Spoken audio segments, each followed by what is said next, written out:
भाऊ, विधान परिषदेची निवडणूक लागलेली आहे. महायुतीतले दोन पक्ष, त्यांचे नेते एकत्र दिसत आहेत, मात्र तुमची दांडी होती. नाही, मी मुद्दाम या निवडणुकीपासून दूर आहे ह्याच्यासाठी की या कोळशाच्या दलालीमध्ये हातकाळी करण्याची माझी इच्छा नाही. तुम्हाला सांगतो, आपण बघताय की या निवडणुकीमध्ये दुर्दैवानं मराठी माणसाची ऐपतही राहील नाही आणि अवकातही राहील नाही. धनधाणयांच्या हातामध्ये ही सगळी निवडणूक गेलेली आहे आणि मोठा पैशाचा बाजार सगळीकडे चालू झालेला आहे. तेव्हा आपण कोणाला सांगितल्याने याच्यामध्ये फरक पडणार नाही.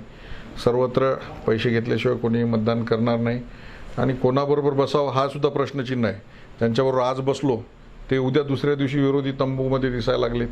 कोण कधी कोणाबरोबर युती होईल, कधी आघाड्या होतील, काही सांगता येत नाही. महाराष्ट्रातल्या एकंदरीत राजकारणाचा चुथडा जो शब्द आहे ना, तो चुथडा झालेला आहे. महानगरपालिकेची निवडणूक होती भाऊ. तुम्ही आणि आमदार चिखलीकरांनी थेट अशोक चव्हाणांच्या विरोधात भूमिका घेतली होती.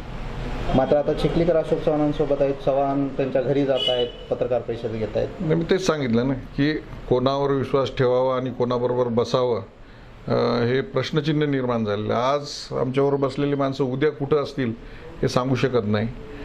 म्हणून या सगळ्या निवडणूक प्रक्रियेपासून मी दूर आहे. अगतिकता थेट व्यक्त करताय तुम्ही, स्वतः आमदार. महाराष्ट्राच्या राजकारणाचा मी तुम्हाला सांगितलं की सुथडा झालेला आहे. ही अगतिकता आहे आणि दुर्दैव आहे. महाराष्ट्रातल्या राजकारण्यांच्या दृष्टीनं मोठा बाजार सगळीकडे सुरू झालेला आहे. शिवसेना सोबत आहे का नाही महायुतीमध्ये? तुम्ही दिसत नाहीत कधीच कुठे. नाही, याच्या संदर्भामध्ये शिवसेनेचे जिल्हा प्रमुख आणि शिवसेनेचे त्या मतदारसंघातील विधानसभेचे आमदार आहेत, ते भूमिका घेत आहेत. त्यांनाच आपण हा प्रश्न विचार. अशोक चव्हाण आणि राजूरकर जे उमेदवार आहेत त्यांनी थेट एकनाथ शिंदे साहेबांची भेट घेतली. एकनाथ शिंदे साहेब आमचे नेते आहेत, युतीचे नेते आहेत. त्यांनी जी काही युती संदर्भात जी भूमिका घेतलेली आहे त्यांची भूमिका रास्त अशी आहे आणि त्यांच्याबरोबर आम्ही सगळेजण शिवसैनिक आहोत.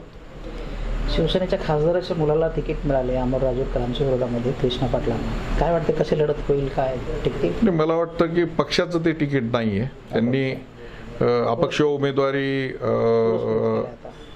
जाहीर केलेली आहे आणि अजूनपर्यंत तर कुठला अप्रोच त्यांचा मला कुठं दिसत नाही.